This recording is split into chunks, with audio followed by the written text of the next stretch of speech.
Today we will be discussing the final portion of the hating game because Sourena has finished the book. Boop. And to celebrate, I am wearing my Flamethrower red lipstick and eating these delicious strawberry candies. I like the Coca-Cola ones. Which have so nothing to do those. with the hating game whatsoever. I tried to stay on theme. So yeah, we're going to be discussing the final section of the hating game that's trying to finish this week. And yeah, let's kick it off with basically what happened. Oh, right. So last time we left off with Josh, with him about to, I think they were about to bang, but then his mom called him down or something. So we've all been there. It's fine. He ran down because his mom needed his help at the wedding. His brother's wedding. Yeah, his brother's wedding. And then he came back, whatever moment had passed, they go to said wedding. Dad gives a speech. It's at the wedding? At the wedding, gives a speech. So right, I vaguely remember, speech. Because you read this like, what, 2 years ago? Yeah. Yeah. More than that, I think.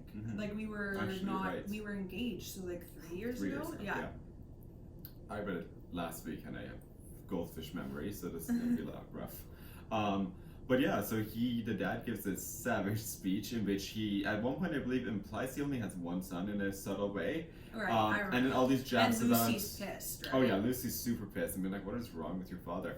And all these jabs about how he isn't a doctor and all the usual stuff. And it's supposed to be a speech about his son who's getting married, not about his other son. Yeah, and then makes a weird comment about how like you got the best, whatever their last name is, Templeman. And then about like says that to the new daughter-in-law, which is savage AF. But you have to like ridiculous. ask yourself like what type of person would date someone and then move on to their brother?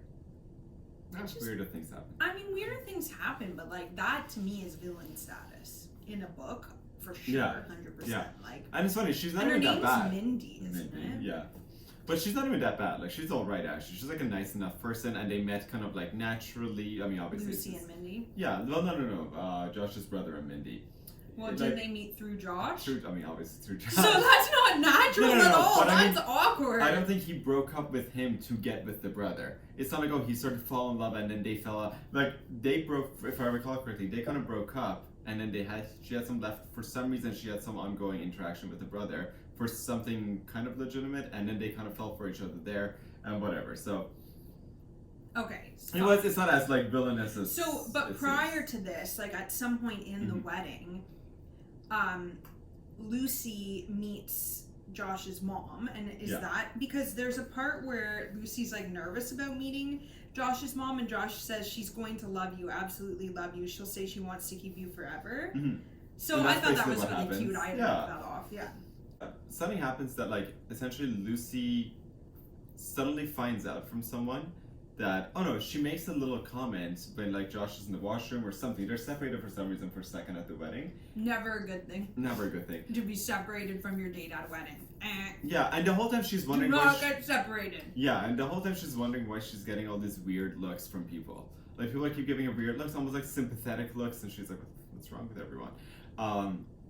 And then she goes over, she tells him, like, and then she makes a little comment in just about... Because I would feel awkward if you took me to your ex-girlfriend's wedding. Yeah, about how, like, and you obviously, I guess, no need to worry about anything between Josh and I, because we just couldn't work, but I can see you guys are already, the way he looks at you is already so different than the way he used to look at me. And she's like, what now? I'd be like, excuse me? Excuse me? Yeah. So, and then she's like, so you guys are just freaking using me, or he's just using me, because he brought me here, I thought, because, he has a rough relationship with his dad or whatever and wanted some emotional backup, but just wanted like me... a buffer. Yeah, but just wanted me as like a thing to throw at Mindy's face on her wedding, essentially. She kind of takes it like that for a second. So she's all upset and runs out to the back. Actually, so there was a little passage that I wanted to read. So she runs out to the back, and then doesn't Josh's mom come out to talk to her, Elaine? And so I really like this part where... So Lucy's out there being like, not upset. Like, I think Lucy handles it quite well, all things considered. I think it's just like, wouldn't you be shocked? And you'd immediately feel insecure. So Elaine steadies me with a hand on my elbow. When she speaks, she's got a fond smile teasing at the edge of her lips. I speak to him on Sundays, and I've known you for as long as he's known you. A beautiful girl, bluest eyes, reddest lips, blackest hair. He describes you like a fairy tale character. He's never quite decided on princess or villain. I put my hands into my hair and make 2 fists. Villain, I feel like the world's biggest idiot to even believe for one day he could be so. I can't finish. You're the girl he calls Shortcake. When I first heard your nickname, I knew. I will tell you now, he's never looked at anyone the way he looks at you. Mm-hmm. I thought that was like just a sweet moment. Anyway, so that's what Elaine says to her about Mindy. Like, don't feel threatened. Yeah, to reassure her. And then he comes by and he's like, okay, let's just go back, let's talk about it, whatever. So they go back into a hotel room. They chat a little bit about it, yeah. They chat a bit about it. He makes her feel better. He's like, you know, this is how it ended, this is why it ended. How does he make her feel better? By like victimizing himself a lot. Oh, I was kidding. But no, that's by like being like a sad little puppy. It's a good classic move. Yeah. Like Did you learn some tips? I mean, I don't need them now. I'm married and have a child with you. But if we break up, sorry, we're married, not break up, divorce. If you get a divorce, I mean, yeah, some moves. I wish I never suggested this book to you. Okay, yeah, so self-pity really works well. So in the he right says context.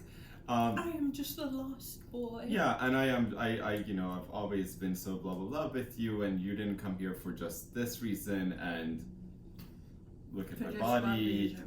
Just to like throw out Mindy's face, like you came here because you wanted to, you know, like I care about you and whatever, and then they have sex. So that goes well. You might need to cut this. And I have to say, the scene was like well described. Like not just in detail, but like it was actually well done. Like because you have high standards about this sort of thing. Yeah, you run into a lot of cringy sex scenes. I think me reading a lot of books in the romance genre, I always find sex scenes cringy, I'll be honest. Watching them, cringy. Reading them, less cringy, because nobody knows. Like, the worst is when you're watching that type of scene with someone. Like, even like my best friend, doesn't like matter. It makes me, even watching it with you, like it makes me feel weird. Reading it is better because it's all internal, but sometimes I like feel awkward and like my chest starts to clench, like ooh. And like me, I read a lot of fantasy books and series, right? So fantasy, there's a couple authors that do it well. Everyone else, super cringy, terrible, super weird. Is Wheel of Time bad? I haven't gotten to anything like that. It's a lot of like cut to blacks. Yeah, okay, and I feel like fantasy. No, you'd be surprised. Most of it is like, unless it's Sanderson, who's a Mormon, like everyone else is like very. Do they like talk about their swords and stuff? 100%. There's a lot of like fantasy euphemism, and you're like, why are you doing this? Okay, I was reading. This is like a side tangent, but I last night finished "I Dare You" by Ilse Madden Mills because her romance novel "Dear Ava" was one of my favorites that I've read this year. And I think I will be having you read as one of these video challenge thingies. But I Dare You, I didn't really love. I feel like it was about 3 stars, maybe 2.5 to 3. And all that to say, long story short, that they're both big Star Wars fans.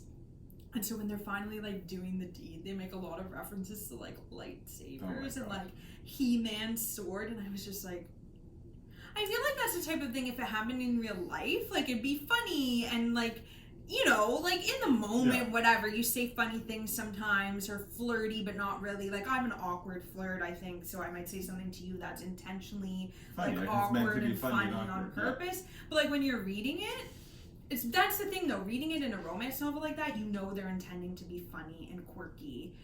If I was reading about that in like a fantasy and like literally like Rand was like, I took out my sword. Like, I would feel awkward. There's a lot of like sheathing of swords. I'm like, why would you? No. Ooh-wee! No. I just got a full body shiver. No, and that's from one of my favorite book series. I'm like, oh no. Which one? Stormlight? Rage of Dragons. Ooh-wee, like, brother! Evan Winter, I love you, but no, not that. No. Anyway. So we digress a lot. But so point all to say, very well done. Okay, what made you not cringe from it? It wasn't okay. It was natural. Over the top, but not ridiculous. Like it didn't feel ridiculous. There wasn't. Did it? Like I always appreciate when it doesn't rely too much on metaphor, because like the sword thing is like a metaphor. Like because I can just make it. Yeah, like we're all adults here. I'm picking up a romance novel. Like, you know. Yeah. I will say in the romance novels that I read, that's usually my least favorite part. I prefer the anticipation, the build up of the relationship. Usually once that scene comes, I'm like, oh, well. Okay. Yeah. Like, you know, it is what it excuse me. You know, like it is, at that point I'm like, it is what it is, and no, exactly. It's pretty much all the same. Exactly. So that happens, and it's wonderful, and it's great, and then they fall asleep for both of them. Everything is just amazing. Everyone's like, I didn't know this could feel this good. And then the next morning they wake up, and she's like freaking out. Nah, she's freaking out, and he's like, oh, you look like you're freaking out. Like, let me get you some. Can I get you something? Can I rub your foot? Can I do this or that? He starts rubbing her foot, giving him some snacks, and he's just like eating everything. And the description's really funny. She's like, I'm like eating like a chipmunk. I with my little mutant hands just ripping off pieces of bread as I'm eating, shoving it in my mouth. Why was she freaking out? Well, because I don't know, she just all of it. One, that like she still isn't 100% sure if like they're gonna end up together. So she's like, did I just sleep with him and now like, okay, what's next? Like, for all I know, this was still like, develop hard feelings. Yeah, hard feelings. And then she's also thinking about their job, how the job thing's coming up soon and whatever. The interview. Yeah, the interview, and she's like, oh my god, she even tells him like, hey, if you get it, I'm definitely quitting now, because even if this is a good thing, I can't be like, you can't be my boss. You can't be my boss. Like, that's messed up. And it's like, and also vice versa. I don't think you can be around, like, because then like what, like, I would just be making you do like inappropriate tasks the whole day. So, and doesn't he say something like, I would work you hard? Yeah. He uses this famous line of, I would work you so effing hard. I could have sworn that was Christian Grey who said something like that, but I guess Josh also. No, Josh also. Cool. Yeah. So, whatever. That's a bit cliche, but so then that happens, and then what? They go down to the wedding breakfast. Yeah, they go down to the wedding, and he's like, "Don't worry, like this is not what's gonna happen, whatever." Like, we'll discuss and just this so later when we get home, sort of thing. Yeah, and also, at this point, he already lets her know that, hey, by the way, I'm not gonna get that job because I got a job somewhere else already. He told her that at the wedding? I think so. Yeah. I don't think so. I'm mixing it up in my head. I think you're mixing it up. I think this whole conversation that you're talking about happens at the end at his house. No, you know what? All this stuff does happen here, but not him disclosing that he set up something else. That happens later at You're his right. house You're at the right. end. Okay. See, but this is the thing that I do have to say, okay? On this same vein. Would you not say... You're very yawny. I'm very yawny today. It's almost like this book bores you. No, just did not sleep much. Okay. So, would you not say that once it's gotten to the point where they're together, the climax, if you will, then it all becomes... I did find that about this particular book, which I love, but once they got together, it all became very muddy, and everything after that happened very, very quickly, and nothing was that memorable anymore. I'm going to disagree with you, actually, because this was towards the very, very end of the book. Like, at this point, like, I listened to the audiobook. On the audiobook, there was like 20 minutes left after this. Like, there wasn't much left. Doesn't it bother you that it never shows the interview? No. That bothers me. It is the point.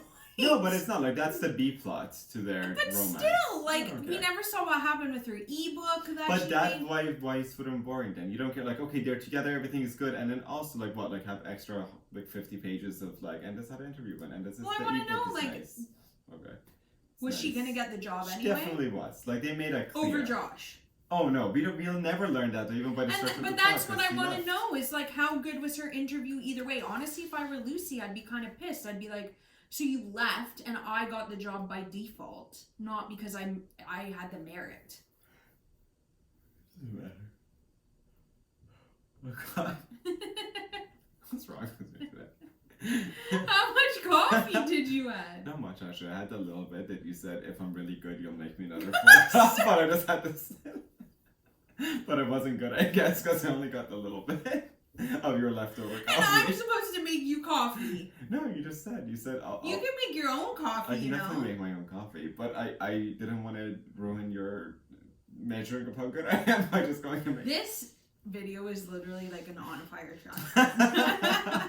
What book was it where they compared something to an on-fire trash can? I think it's Brooklyn Nine-Nine. Oh. Okay, anyway, back to the book. Focus. Jesus. So they go to the wedding breakfast. Yeah, so they go to the wedding breakfast, and the dad is Kel Surprise, a huge Eggplant emoji guy. And we're gonna put it like in my hand. My editing skills are not there, but I'll do my best. Can you draw one? I could probably draw one. And then basically what happens is that he ends up talking, like really taking aggressive jabs about how yeah, so the dad starts taking really aggressive jabs at Josh about not being a doctor and the usual crap. And then she just snaps and becomes like this lioness. And she's like, you know what, your son is freaking amazing. Often, usually on social media. Mm-hmm, mm-hmm. And she's just like, you know what, your son is absolutely amazing. Everyone is terrified of him because they think he's gonna cut their jobs or whatever, or because they're always worried that he's gonna find like flaws in their work because that's how good he is at what he does. He's only the second highest person like in the whole place, essentially on the second tier, and he's probably about to actually definitely happen after that conversation, because she's like, and he's about to be like basically the technical director or whatever of the whole like huge publishing company. So yeah, he's going to be incredibly successful. He's amazing. People are terrified of him. She even mentioned this thing that I like, where it's like, you know, whoever has to hand in a report to him every week, and every week they beg me to hand it to them for him, just to avoid the interaction with him, because that's how scared of them, of him everyone is. Which is kind of sad, because Josh isn't. He's a nice enough guy, yeah. But like he's in this like soft coward who doesn't whatever, who just he's good. He's hardcore. He's hardcore. He's hardcore. And the dad's kind of taken back a little bit, and he's like, oh, like, Josh, I didn't really realize this or whatever. Like, maybe we should get to know each other a little bit more now at this point. And like, can you tell me more about your job? And you would think she's like, job done. They're gonna reunite. And but she's instead she's like, oh hell no! I'm already here. So, and he's like, no, you just are saying this now because you realize you have something to talk to your golf buddies about, because you understand how successful he's gonna be. He could be on the street living under a bridge, and you should still be proud of him. Let's go. We're going. It's Mindy. Josh, get up. We're going. Yeah, it's like, Mindy, I hope you're happy. To his mom, it's like, you were, you know, it's been a pleasure, whatever. Whoever his, I forget the dad's name. So the dad's like, it's been real. Let's go. And I remember I noted this down. Inside, she's just like an internal monologue. She's like, I am Laura Croft at this moment. Mic drop. Boom. Yeah. And then I was like, respect to my girl Lucy. Yeah, and then the mom is even like, oh, I don't know when I'll see you next. And like, she's like, I even surprised myself when I said, like, you can come next weekend if you want, and we can have dinner together, we can have lunch together, we can even catch a movie. And then tells the dad, you know, if you behave, you're even invited to. And then they leave. And he's just like, that was incredible. And then, yeah, how would you feel if I did that? To my dad, he's really lovely. No, It'd be very bizarre. I'd like, please don't treat my dad like that. He's a very nice man. No, I would never treat your dad. Mohsen, what did you say? No, I would never. And please, if you're watching, I would never treat your dad like that. You know he's watching. He's so supportive, even though he has no idea what the hating game is. He's one of our 12 viewers. No, not to your parents. Like, if I just did that, someone? I defended you to someone. That'd be awesome. You do that. You are if like I was that, like, though. Pew, pew, pew! You're very scary. I know. Frightening. Intimidating. Very.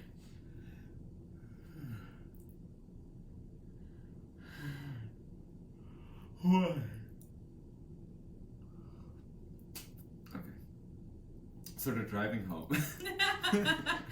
So they're driving home. They're driving home, and they're listening to music. It's going well. They're almost talking about how they're afraid to stop driving and singing along to songs and stuff, because they're worried about, like, if they break the momentum, it would just kind of like snap them out of things and snap them back to reality. And then they get back to They get back to his place, and they start chatting a little bit, and he's like, he basically reveals to her that, hey, you know, the whole job thing, I actually have something else set up at a company that's competing with us. I even had them sign a clause acknowledging that they understand I'm going to be living with you in all likelihood, and like, I'm in love with you, basically. So that, because, you know, the confidentiality, they're competitors, and so, you know, and they made me sign like non-disclosures so that I can't admit anything there. And she's like, you know, I saw that they had the opening. I went on an interview, and I basically told them, hey, I can fix up this absolutely messed up financial situation you're in if you hire me. Otherwise, good luck, you guys are going to sink in a few years. And they like hired him. So that's why he was resigning. Yeah, and then the commotion in the last part part that was happening was about him boss resigning. Was yelling at him. Yeah. And that's why, like, now we understand why, like, Lucy's was also so, like, laughing and chills. Yeah. Did he tell the bosses He even that told he was them. in love with Yes, Lucy? yes. Oh. And he's like, this is why I'm quitting. I'm leaving. And they got his boss. Because she is is snack. What? She is a snack. Does he talk about why his room is Robin's? Yes, he reveals that he is a serial killer, and that he thought he needs to match her eyes exactly, and painted his entire bedroom. So that's a serial killer move, but it's okay because he's attractive, and also he's not really a killer, and I'm sure he would have just moved on in a healthy manner. I know, like, what if she had if she was rejected like, him? no. Yeah. So they've repainted the room. yeah, I mean, if anyone is single and watching, and especially like if you're younger, I don't know, if you're like first year university, second year university, high school, and wondering what to do to get to that girl you want, look at their eyes, paint your bedroom that color, invite them over. Eyes, Yeah, that's okay. Make your bedroom mud brown. Mud brown. and invite. My eyes aren't mud brown. I'm giving advice today, and invite them over and. The rest is history. Just tell them I painted your eyeball color all over our walls, and take out your like Bears colors thing. Like, look, it was mud brown. Shut up. And you'll be fine. It would help if you're 200 pounds of sheer muscle, but you'll be fine.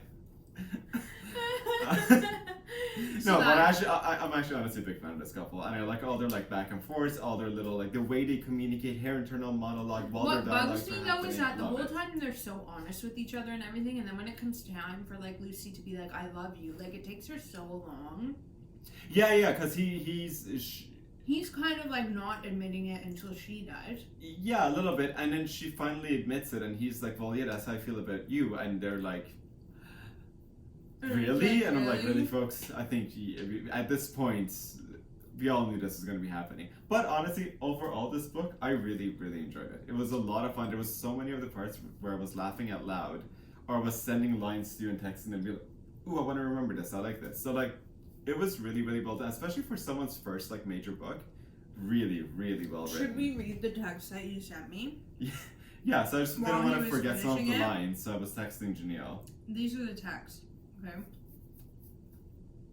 You're such a. Let me scroll.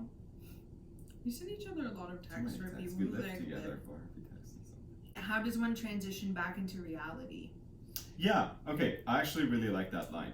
Because like we've all been there where you have like a moment with your partner, whether like sexual or not, doesn't matter. And then afterwards you come to sort of like, I'm not ready to just go back to like real life now. Like, no, I just want to stay in this moment. And whether it's something as like actually separated as like being on vacation or whatever, or just literally like a moment you have on like a couch together, laughing at something, and you're like, okay, now I gotta what, like a TikTok. Probably a TikTok. Now what, like I gotta go and just like do something else. Like no, I want to just stay in this moment. Yeah, or like a Sunday night when you have to go to work the next Yeah, day. or even with your family, like if you just have like a cute moment or whatever with your like kid and wife and whatever, like, and you guys are just all like laughing or something, and then they're like, okay, like I'm gonna go to work now. So then you sent me this. No one will hurt you while I'm here. And then, not you, Janille. And then, that was in fact a line from the book that I am trying to remember. And then, still be cautious. And then, someone may hurt you. Still be How cautious. romantic. I don't want you to think I'm telling you that. I was just trying to remember that. And then you sent me, I am Laura Croft. And then, not me, I am Sourena. And then, that was also from the book. I don't want to forget those lines, and I didn't want you to be confused. Well, thank you for the clarification. Anytime. I truly appreciate that. Anytime. Any final like thoughts or anything on the hating Your game? reading Well, experience on my of the reading hating experience game. of the hating game. I mean, overall, you enjoyed it. A lot, yeah. Mhm. So I'm curious, what kind of made this be the first book that you're like, this you gotta read? Like of all, like you've read so many by so many Karen Swan, Well, Sophie Kinsella, like so many. well, you won't read The Time Traveler's Wife because Too sad. so you're gonna read it, Ugh. and that's all there is to it. You're going to, but we'll work you up to that. Okay. Because Toronto refuses to even watch the movie because it's so sad. It's too according sad. to I've him. seen the movie now, but it was incredibly sad, and I was like, yep, that was fun until they But got this is horrifically different. sad. The book is so different. Ugh, okay. Anyway, why this one? Okay, Karen Swan and Sophie Kinsella, and like they're fabulous writers of romance, among my top favorites. But I think The Hating Game was an example where the characters really stuck with me. So although I love some of Sophie Kinsella's novels, like one of my favorites is Can I Have Your Number? Is that what it's called? Can I Have Your Number? Or I've Got Your Number? I think it's I've Got Your Number.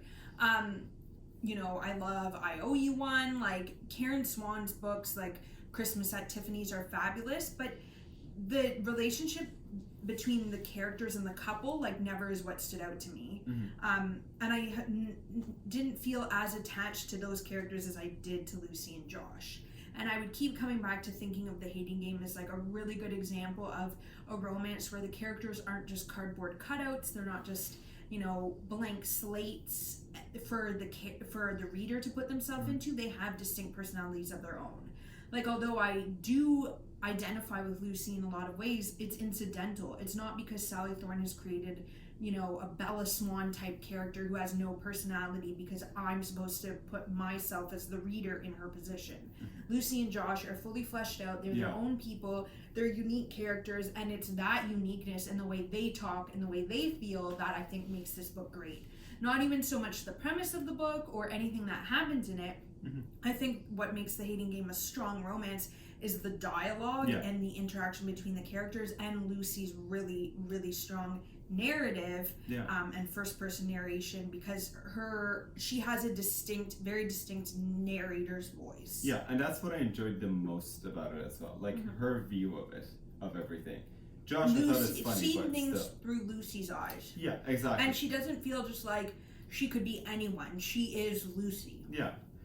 Like there was a lot of personality in there. Like it wasn't, you're right, like it wasn't like a blank slate or like just like a bare minimum, like okay, girl who works here who falls in love with, like no, there was a lot of like already Lucy there, which I really enjoyed. It wasn't just Lucy in relation to Josh, which I like. She's her own person. Yeah. And then she enters this relationship, which I think is like how we were when we met. We were older. We were in university. We weren't these high school students who didn't have our own personalities. We were ourselves, and we met each other, and we enhanced each other, but we knew who we were. Exactly. And Lucy knows who she is, and I actually think she's much more confident than Josh. Josh has all these insecurities, and I think Lucy is making him more confident. Yeah, which I enjoy seeing. And it was really like well done and like smooth by the way Sally Thorne did it. So overall it was super enjoyable. It was a breeze to read. Like I'm working through this series called Malazan right now on the fantasy side of things, just for my own reading.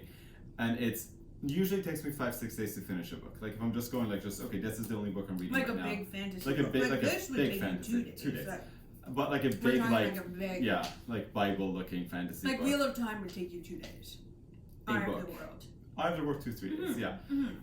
This series, per book, it's taking me about a month per book.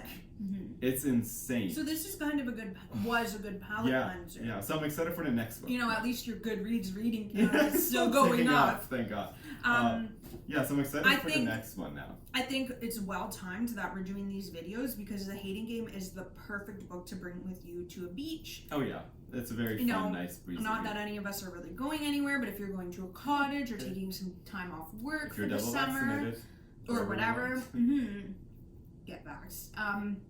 You know, if you're looking for something to read that's light and breezy and fun for the summer and is going to make you feel good, The Hating Game definitely fits the bill.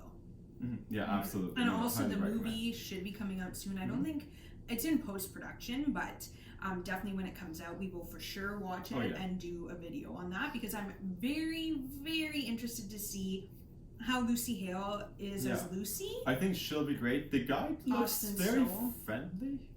And like I don't picture Josh as looks like the boy next door. Yeah, and I'm like I don't really picture Josh as like, oh, he's a nice, happy, friendly guy right off the bat. He's not how I pictured Josh, but we'll see. Let's see. Yeah, but Lucy Hale is not really how I pictured Lucy either, because I told you I don't know if she has that quirky factor. Mousy enough in a sense. Yeah.